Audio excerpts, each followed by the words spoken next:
नमस्ते बच्चों, कैसे हैं आप सभी लोग। मुझे उम्मीद है कि आप लोग अच्छे होंगे। तो आज के इस वीडियो में हम लोग देखने वाले हैं क्लास 5th ईवीएस पार्ट 1 का जो 19 चैप्टर है ना, कॉन्स्टिट्यूएंट्स ऑफ फूड। ठीक है, इसका एक्सरसाइज हम लोग देखने वाले हैं। तो आप लोग को बता दूं, देखो यहाँ पे एक्सरसाइज में जो क्वेश्चंस दिए गए उनके भी आंसर मैं आपको देने वाली हूँ। उसके बाद ये जो एक्स्ट्रा क्वेश्चंस दिए रहते हैं ना, जैसे मैं आप लोग को टेक्स्ट बुक में दिखाती हूँ, ये देखो आपके टेक्स्ट बुक में ये जो एक्स्ट्रा क्वेश्चंस रहते हैं, जैसे कि यहाँ पर देखो ये क्वेश्चन है, ये देखो ये क्वेश्चन, फिर यहाँ पे एक और क्वेश्चन है, तो ये सारे क्वेश्चंस के भी आंसर दूंगी। देखो ये सारे जो एक्स्ट्रा इधर क्वेश्चंस नहीं पूछे जाते आपसे, तो ये सारे क्वेश्चंस के आंसर भी आपको मिलेंगे। और जो एक्सरसाइज में क्वेश्चंस दिए गए उनके आंसर तो मुझे देना ही है। ये देखो यहाँ पे जो भी क्वेश्चंस दिए गए सबके आंसर देखेंगे हम लोग। तो सबसे पहले क्या देखेंगे, एक्सरसाइज, उसके बाद एक्स्ट्रा क्वेश्चंस। ठीक है, तो चलिए शुरू करते हैं।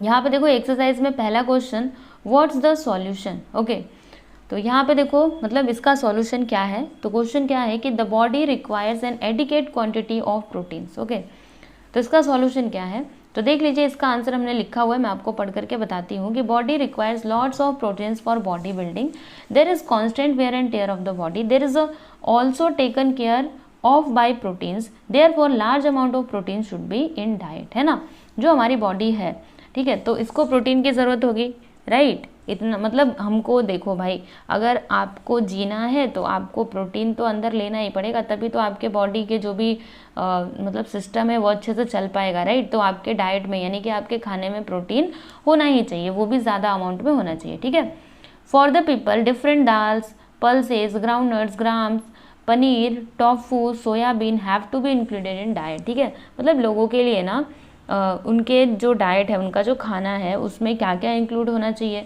तो डिफरेंट टाइप के जो भी दाल्स होते हैं वो, फिर जाके pulses, ground nuts, grams, paneer, tofu एक खाने वाली चीज़ होती है वो भी होना चाहिए। ठीक है, सोयाबीन, ये सारे हमारे डाइट में होने चाहिए। याद रखना हमें ये सारे, अगर आपको स्वस्थ रहना है ना तो ये सारी चीज़ें आपको खानी चाहिए। ठीक है, everyday diet should be include sprouted pulses, the milk and milk products are also rich in protein।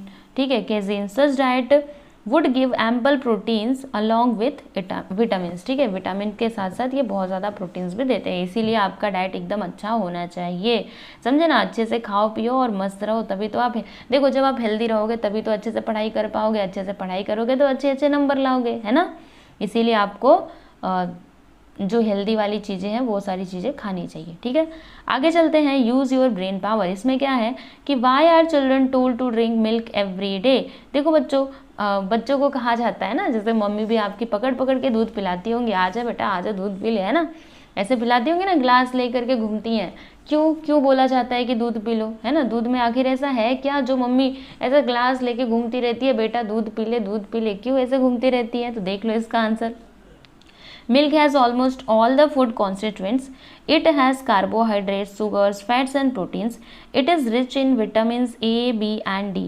The calcium content of milk is also quite high। देखो बच्चों यहाँ पे मिल्क के बारे में बताया जा रहा है। ठीक है, इसमें क्या होते हैं, सब के सब फूड कॉन्स्टिट्यूएंट्स होते हैं। ठीक है, यहाँ पे इसके अंदर carbohydrate, sugars, fats and proteins होते हैं। ठीक है, और विटामिन ए, बी, डी भी होता है। ठीक है, the calcium content of milk is also quite high.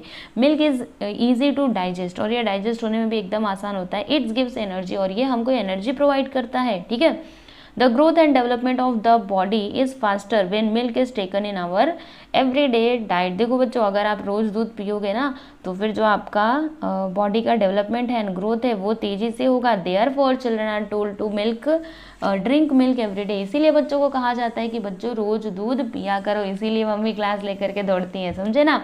तो अब मम्मी ग्लास लेकर के आएंगे तो आप लोग भागना मत, बल्कि चुपचाप से पी लेना, क्योंकि उसमें आपकी ही भलाई है ना। आगे चलते हैं, तीसरा देखते हैं।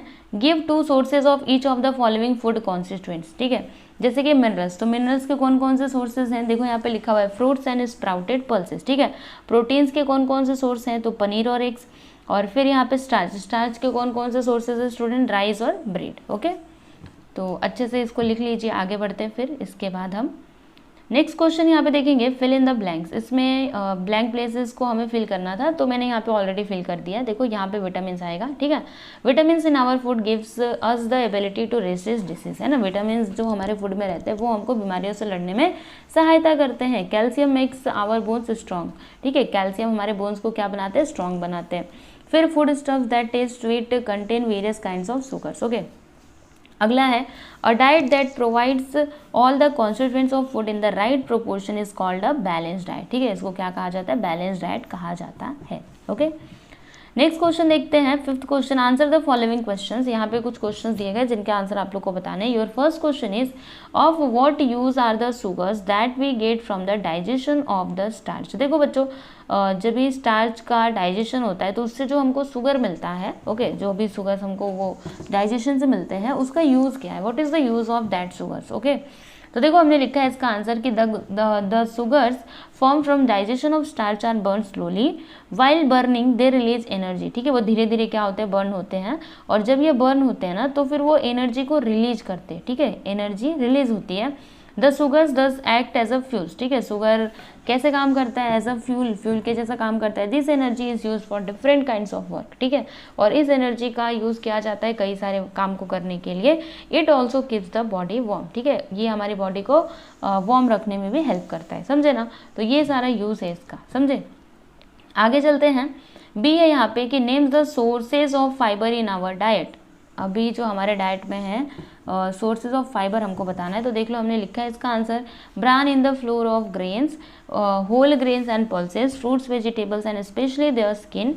ओके, देखो बच्चों, जैसे हम लोग फ्रूट्स वगैरह खाते हैं, जैसे सेब की अगर मैं बात करूँ, सेब, ठीक है, तो सेब को कैसे खाना चाहिए? एप्पल, एप्पल पता है ना आपको?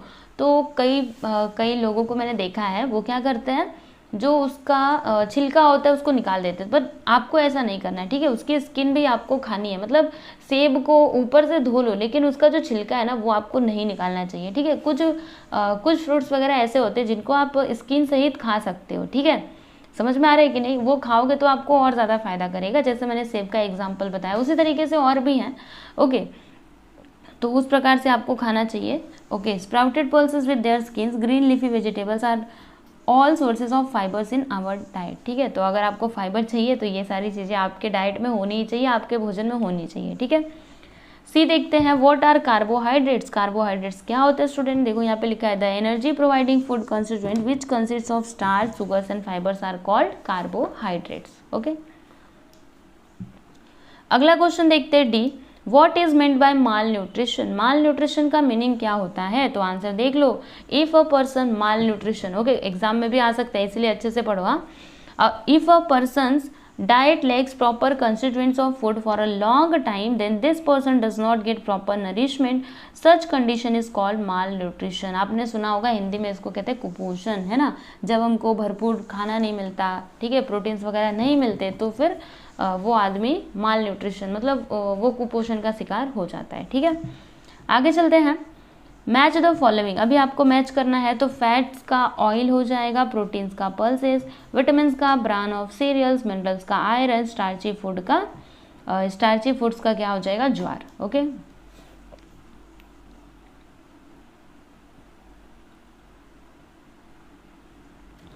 तो यहाँ पे देखो बच्चों, हमने ना एक्सरसाइज तो कंप्लीट कर लिया है, एक्सरसाइज के जो भी क्वेश्चंस थे वी हैव कंप्लीटेड। ओके, अब बारी किसकी है? जो एक्स्ट्रा क्वेश्चंस दिए ना टेक्स्ट बुक में बीच बीच में, अभी मैंने आपको बताया था शुरू में, तो वो सारे क्वेश्चंस के आंसर मैं आपको देने वाली हूँ। ठीक है, जितने भी क्वेश्चंस है सबके आंसर दे दूंगी, ताकि आपको बाद में कोई भी प्रॉब्लम ना हो। ईच एंड एवरी क्वेश्चन के आंसर आपको मिलने ही चाहिए, ठीक है ना? और हमारे यहाँ पे सब कुछ मिलेगा। तो चलिए देखते हैं, तो ये सारे क्वेश्चंस आपके टेक्स्ट बुक के बीच में दिए गए हैं, तो आप ढूंढोगे तो आपको मिल जाएगा। ठीक है, तो यहाँ पे पहला प्रश्न, what is meant by diet, what is the meaning of diet, है ना? क्या होता है इसका मीनिंग? तो देख लो इसका answer, the food containing different constituent that we eat for our survival is called diet. Diet किसको कहा जाता है? अगर मैं सीधे साधे भाषा में बोलूँ, डाइट मतलब क्या? जो हम लोग भोजन करते हैं, ठीक है, वो जो सारी चीज़ें हम लोग क्या करते हैं, ग्रहण करते हैं, that is a diet. Okay, तो वही दिया ना, the food containing different constituents that we eat for our survival is called a diet. Okay, अगला यहाँ पे, for what purposes do we need food. हमको फूड की ज़रूरत क्यों पड़ती है भाई? खाना क्यों चाहिए, है ना? क्यों खाना है? ऐसे ही रोज़ रोज़ खाते हो, ठीक है, एक भी दिन नागा नहीं करते हो, रोज़ खाते हैं, तो क्यों खाते हैं भाई, है ना? For what purposes do we need food. तो देख लो इसका आंसर हमने लिखा है कि we need food for growth, development of the body and also for proper functioning of the body. समझे ना? तो ये सारी चीज़ों के लिए हमको खाना पड़ता है। अगर आप खाना नहीं खाओगे तो फिर आपकी बॉडी के जो भी सिस्टम्स है वो अच्छे से काम नहीं करेंगे, आप हेल्दी नहीं रह पाओगे, आप बीमार पड़ जाओगे। So therefore we need food. Okay, अगला सवाल आप लोग के सामने कि what are the different taste that food stuffs have, how do we experience this taste. देखो बच्चों, मतलब जो फूड स्टफ्स होते हैं उनके टेस्ट के बारे में आपसे सवाल पूछा जा रहा है। ओके, तो फूड स्टफ के जो भी अलग अलग टेस्ट होते हैं वो मतलब कौन कौन से हैं और हमको कैसे पता चलता है। तो देख लो इसका answer, sweet, sour, salty and bitter are the main taste, है ना। स्वीट, सोर, साल्टी और बिटर, मीठा, खट्टा, है ना, कड़वा, तो ये सारे टेस्ट होते हैं। Hot is not a taste, और जो हॉट है ना वो टेस्ट नहीं होता। कोई चीज़ गर्म है, ठीक है, तो गरम गरम अपने जीभ पे डाले, जीभ जल जाती है, वो कोई टेस्ट नहीं होता भाई, वो गर्म होता है ना। तो hot is not a taste, it is just the burning sensation of the tongue. समझे, we experience this different taste due to taste buds present in the on the tongue. ठीक है, हम लोग को कैसे पता चलता है कि कोई चीज़ मीठा है, खट्टा है, तीखा है ना। कोई तीखा खा लिया, अरे बाप रे कितना तीखा, है ना, ऐसे सी करने लगते हैं, अरे कैसे पता चलता है। तो हमारी टंग पे जो भी टेस्ट बर्ड्स प्रेजेंट होते हैं ना, उनकी वजह से हमको पता चलता है कि ये चीज़ कैसी है, मीठी है, तीखी है, नमकीन है, ठीक है, कैसी है। फोर्थ क्वेश्चन देखेंगे कि आगे यहाँ पे फोर्थ वाला देखो क्या दिया गया है कि why do we feel hungrier in winter than we do in summer. देखो बच्चों, आपने भी ये महसूस किया होगा और लोगों को कहते हुए सुना होगा, और एक्चुअल में ऐसा होता भी है कि जब भी ठंडी का सीज़न आता है ना, विंटर सीज़न, ठीक है, तो हमको ज़्यादा भूख लगती है, हम ज़्यादा खाना खाते हैं। वही अगर गर्मी से कंपेयर किया जाए, मतलब गर्मी के सीज़न में देखा जाए तो हम लोग को जल्दी भूख नहीं लगती, ठीक है, मतलब हम ज़्यादा नहीं खा पाते गर्मी के सीज़न में, लेकिन वही ठंडी के दिन में ना बहुत ज़्यादा खाते हैं। मेरे घर पे तो कहते भी हैं, आपके भी मम्मी कहती होंगी कि अभी ठंडी का दिन आ गया ना, अब ज़्यादा खाना खवाएगा, ठीक है, मतलब ज़्यादा आप खाना खाएंगे, समझ में आ रहा है। और वही गर्मी के सीज़न में खाना ऐसे रखा रह जाता है, बच जाता है हमेशा, ठीक है। तो क्यों ऐसा होता है, क्यों ठंडी के दिन में हम ज़्यादा खाते हैं, क्यों गर्मी के दिन में कम खाते हैं ना, इसका पीछे कारण क्या है, कोई तो कारण बता दो। सबके मुंह से कहते हुए सुना है, लेकिन आज तक किसी ने कारण बताया नहीं, बताया, कोई बात नहीं, मैं बताती hूँ। देखो यहाँ पे क्या लिखा हुआ है कि in winter the weather is cool. देखो बच्चों, विंटर में इस सीजन में क्या होता है, जो वेदर है आपका ठंडा होता है, कूल होता है। We need more calories to keep our body warm. और देखो बच्चों, अपने बॉडी को, मतलब हर जगह तो पूरा ठंडा होता है, लेकिन अगर आपकी बॉडी को कूल ये वार्म रखना है, यानी गर्म रखना है, तो हमें ज़्यादा कैलोरीज की ज़रूरत पड़ती है, समझे। Therefore we need more energy, और इसके लिए हमको ज़्यादा एनर्जी भी चाहिए। टू गेट मोर एनर्जी, और ज़्यादा एनर्जी पाने के लिए there should be enough nutrients in the body. तो फिर हमारे बॉडी में मतलब इनफ न्यूट्रिएंट्स होने ही चाहिए। When we feel hungrier we take in more food, मतलब जब हम ऐसा भूखा मतलब फील करते हैं तो हमें ज़्यादा फूड लेना है, ठीक है। More starch, sugars and fats can give us more energy to keep our body warm, ठीक है। मतलब देखो, हमको भूख लगेगी जल्दी से, क्योंकि मतलब हमको ठंडी की सीजन में जल्दी से भूख लगेगी, तो हमें ज़्यादा खाना खाना है, ज़्यादा स्टार्च कर, मतलब स्टार्च, शुगर्स, ये सभी हमारे खाने में होते हैं ना, जो भी हम अपने फूड वगैरह लेते हैं, ठीक है, तो जो हमारी बॉडी को एनर्जी प्रोवाइड करते हैं, जिससे हमारी बॉडी गर्म रह सकती है, ठीक है। अभी देखो, ये तो ठंडी के सीज़न की बात हो गई, ठीक है। जब आप खाना खाओगे तब जाके आपकी बॉडी, क्योंकि बॉडी को अगर वार्म रखना है, हर जगह ठंडी है, अगर उसको वार्म रखना है तो आपको ज़्यादा कैलोरीज की ज़रूरत पड़ेगी, इसके लिए आपको ज़्यादा भोजन करना ही पड़ेगा, समझे ना। ज़्यादा एनर्जी चाहिए तो आपको ज़्यादा खाना खाना पड़ेगा, ठीक है, भूख लगती है ना जल्दी जल्दी। और समर सीजन में क्या होता है, वही देखो, समर सीजन में, ठंडी के सीजन में हमको भूख लगते जाती है, लेकिन वहीं जब भी गर्मी का सीजन होता है तो क्या होता है, such need is not there, ठीक है, ये सारी ज़रूरतें नहीं होती हैं। Thus we feel hungrier in winter than we do in summer, मतलब इसीलिए हम जो है वो ठंडी में ज़्यादा भूखा, मतलब भूख लग जाती है जल्दी से, लेकिन समर सीजन में नहीं लगती है, क्योंकि हमें तब उतनी ज़्यादा एनर्जी, कैलोरीज की ज़रूरत तो वो समर सीजन में नहीं पड़ती रहती है, ठीक है। तो ये था बच्चों इसका कारण। आगे चलते हैं, अगला प्रश्न कि what substances do we use to give our food a sweet taste, ठीक है, मतलब कौन कौन से ऐसे सब्सटेंसेस है जिनका हम लोग यूज़ करते हैं अपने फूड को स्वीट टेस्ट देने के लिए। तो इसका आंसर बताऊँ आपको, देखो यहाँ पे लिखा है, for giving sweet taste to our food we can use sugar, jaggery, honey, fruit juice, dates, ripe banana, ठीक है, शुगर केन जूस एक्सेट्रा, ये सारी चीज़ें हम लोग यूज़ कर सकते हैं ना, अगर हमको स्वीट टेस्ट चाहिए तो, मीठा टेस्ट चाहिए तो। छठा क्वेश्चन है कि of the foods that we eat raw which ones are sweet, मतलब इसका आंसर आपके सामने है, देखो, ripe, fruits, honey, milk, sugar cane juice, jaggery are the food items which are eaten raw and are sweet, ठीक है, जो हम लोग ऐसा कच्चे भी इसको खा सकते हैं, रॉ में खा सकते हैं, जैसे कि पके हुए फल, रिप फ्रूट्स यानी क्या, पके हुए फल। हनी, इसको भी ऐसे ले सकते हो। हनी को पकाना पड़ता है क्या? हनी को गैस पे रख के पकाते हो तब जाके खाते हो? ऐसा तो होता नहीं है। मिल्क को भी आप ऐसे ही रॉ मिल्क की तरह, मतलब उसको वैसे गर्म करके पिया जाता है, ठीक है। शुगर केन जूस हो गया, जैजरी हो गया, ये सभी चीज़ें, ओके। और जो स्वीट भी होती है।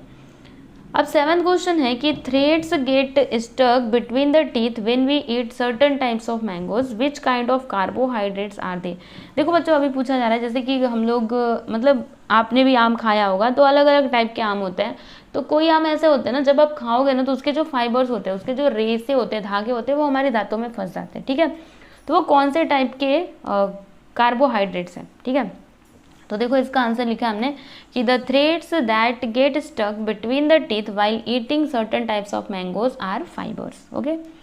अगला क्वेश्चन है यहाँ पे कि why are boxes of fragile articles like TV, refrigerator, light bulbs, glasses, mirrors packed with corrugated cardboard, thermocol और बबल रैम। देखो बच्चों, जैसे कि आप लोगों ने भी देखा होगा कभी आपके घर पे अगर कोई इलेक्ट्रॉनिक चीज़ आती होगी, मतलब जैसे फ्रिज हो गया, कुछ भी जो नाजुक चीज़ें हैं, मिरर्स वगैरह, तो ये सभी ना मतलब उनकी स्पेशल पैकिंग करके आती है, ठीक है। आप देखोगे ना, तो जैसे फ्रिज की अगर मैं बात करूँ तो फ्रिज ना कैसे आता है पता है, थर्माकोल उसके आजू बाजू में ऐसे लगा रहता है, वो उस बॉक्स में करके लाया जाता है, ठीक है। या फिर वो जो बबल वाला रैप होता है ना, बबल, उसमें बबल होते हैं, आपने देखा होगा वो थैली, ठीक है, आपने देखा ही होगा, उसमें ऐसा गोल गोल बबल, उसको फोड़ते हैं तो बड़ा मज़ा आता है। मेरे घर पे भी है, मैं भी उसको फोड़ती हूँ, ठीक है। तो आप लोग भी ऐसा करते होंगे, सबकी आदत होती है, सब बच्चे हैं, है ना। तो जब कोई उसमें सामान आता है तो वो जो थैली निकलती है उसको हम लोग ऐसे दबा दबा के फोड़ते हैं, बहुत मज़ा आता है, ठीक है। तो आप लोग भी कभी ट्राई करना, आपको अच्छा लगेगा। तो वही बबल रैप की बात की जा रही है। तो ऐसा क्यों करते हैं भाई, ऐसा क्यों करते हैं ना? क्यों टीवी को ऐसे ही लेकर के चले आओ, क्यों थर्माकोल में भर के ला रहे हो, क्यों वो बबल रैप लगा रहे हो, क्यों क्यों क्यों, कारण क्या है? तो देखो इसका आंसर हमने लिखा है कि fragile articles are most likely to break if proper packing is not done. देखो अगर आप अच्छे से पैकिंग नहीं करोगे तो ये जो सारी चीज़ें हैं ना, फ्रेजाइल जो भी आर्टिकल्स है, वो टूटने का डर होता है ना भाई। टूट जाएंगे तो पूरा पैसा गया पानी में, इसीलिए उनकी पैकेजिंग अच्छी होनी चाहिए, ठीक है। In order to protect them and give additional support, corrugated cardboard, thermocol और बबल रैप इज यूज्ड। इसके लिए बबल रैप वगैरह, ये कार्डबोर्ड वगैरह का यूज़ किया जाता है, ठीक है। अगला क्वेश्चन आप लोग के सामने है कि why do we use a padding of cloth under a mortar when we place in it on the floor and pound something in it.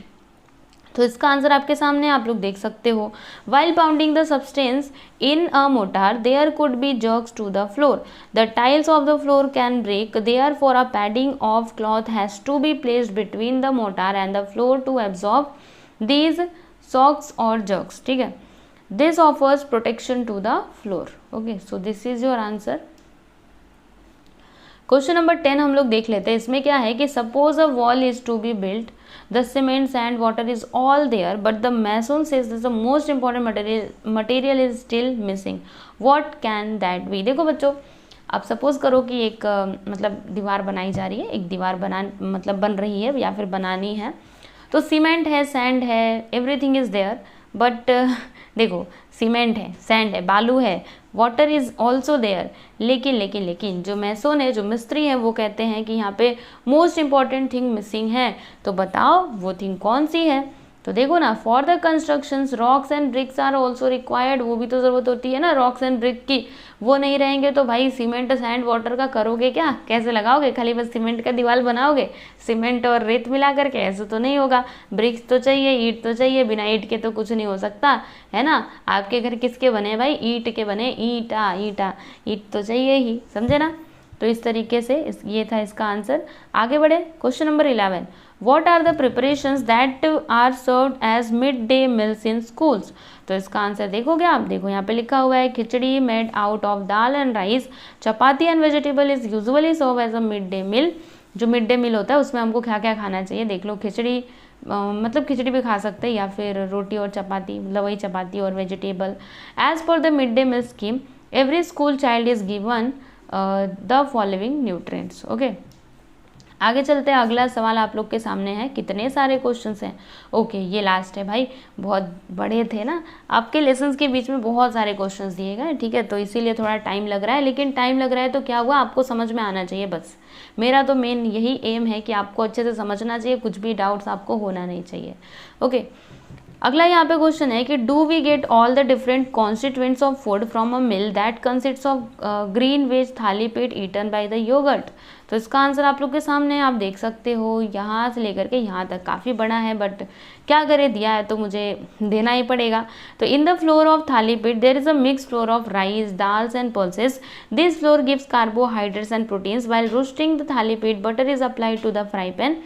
Thus even fats are present in it. If greens are added to the flour, there would be vitamins, minerals like iron and roughage added to the flour. Curds also provide proteins, carbohydrates, fats and vitamins. Hence meals consisting of green veg thali pit eaten with yogurt is a complete meal with all the food constituents. Okay, so this is your final answer. Now let's move on the next question, and this is your last question. Okay, so question is which food constituent do we get from the ingredients used to make भेल। तो देख लो बच्चों, इसका answer यहाँ पे दिया गया है कि द कुरमुरा। भेल खाया है ना, भेल खाने में बड़ा मज़ा आता है, आप लोग को भी आता होगा, भेल बना करके खाओगे, खरीद करके खाओ, अरे कैसे भी खाओ, भेल तो भेल होता है, भेल खाने में तो सबको मज़ा आता है ना। तो देख लीजिए इसका आंसर द कुरमुरा इन द भेल। अच्छा, आप लोग घर का बना हुआ भेल खाते हो या फिर बाहर वाला, ज़रूर कमेंट करके ज़रूर बताना, ठीक है ना। तो द कुरमुरा इन द भेल इज़ अ कार्बोहाइड्रेट। जो भेल में कुरमुरा होता है, कुरमुरा आपको पता है ना, कुरमुरा वही तो सबसे मेन है भाई, तो वो कार्बोहाइड्रेट है, मतलब उसमें होता है। The grams and peanuts are rich in proteins. Grams और जो पीनट्स उसके अंदर डाले जाते हैं वो प्रोटीन्स उसमें होते हैं। The sieve is made of gram flour and hence is also contains proteins. Since it is fried, there is good content of fats in it. Chutney made from dates have sugars and minerals like iron. Pudina used in bhel is rich in vitamins. Minerals are high in fiber content. If lemon or raw mango is used, the vitamin C content is also high. However, if bhel is purchased from roadside shop, it may have microorganisms and contaminants and it can cause illness. देखो बच्चों, ये जो आपका भेल है, मैंने बहुत सारी चीज़ें बताई इसके अंदर डाली जाती है, तो सब में प्रोटीन्स वगैरह होते हैं, ठीक है, सब कुछ फ़ायदे वाली चीज़ें। लेकिन वही सुनना, जब आप रोड साइड से खरीदते हो ना, तो उसके अंदर छोटे छोटे माइक्रो ऑर्गेनिजम्स भी होते हैं जो आपकी हेल्थ पे बुरा प्रभाव डाल सकते हैं ना। वो ऐसा खुले में तो रखते हैं ना, तो आप मतलब अच्छा होगा कि आप घर का बना हुआ भेल खाएं, ठीक है, सारी चीज़ें उसमें मिलाएं, सब कुछ फ़ायदे वाली चीज़ें। लेकिन वही अगर आप रोड साइड से जा करके खरीद लेते हो तो भाई सब कुछ, जितनी चीज़ें अच्छी अच्छी चीज़ें हैं सब पानी में चली जाती हैं, क्योंकि उसके अंदर छोटे छोटे माइक्रो ऑर्गेनिजम्स होते हैं जो आपको बीमार कर सकते हैं। ओके, तो घर का बना हुआ भेल आप लोग खाइए, खुद से बनाइए, मज़े से खाइए, सबको खिलाइए, अपने मम्मी पापा को, भाई बहन को, ठीक है ना। तो फाइनली आपका ये जो लेसन है, इसके एक्सरसाइज और एक्स्ट्रा क्वेश्चंस हमने कंप्लीट कर लिए हैं, ठीक है। तो मुझे उम्मीद है कि आपको समझ में आया ही रहेगा बच्चों। तो अगर आपको ये वीडियो अच्छा लगा ना, तो अपने दोस्तों के साथ भी शेयर करना, ठीक है, और कमेंट करके ज़रूर बताना कैसा लगा। और सुनो, अगर ये PDF आप लोग चाहते हो कि आपको मिल जाए, तो आप टेलीग्राम चैनल से ज़रूर जुड़ना। ओके, तो चलिए मिलते हैं हम लोग अगले वीडियो में। लेकिन जाने से पहले एक और बात बोल दूँ, इसके आगे के और पीछे के जो भी लेसन है सबके वीडियोज़ अवेलेबल है हमारे चैनल पर, तो आप लोग ज़रूर जा करके प्लेलिस्ट में वो सारे वीडियोज़ को देखिएगा। ओके, चलिए मिलते हैं हम लोग नेक्स्ट वीडियो में।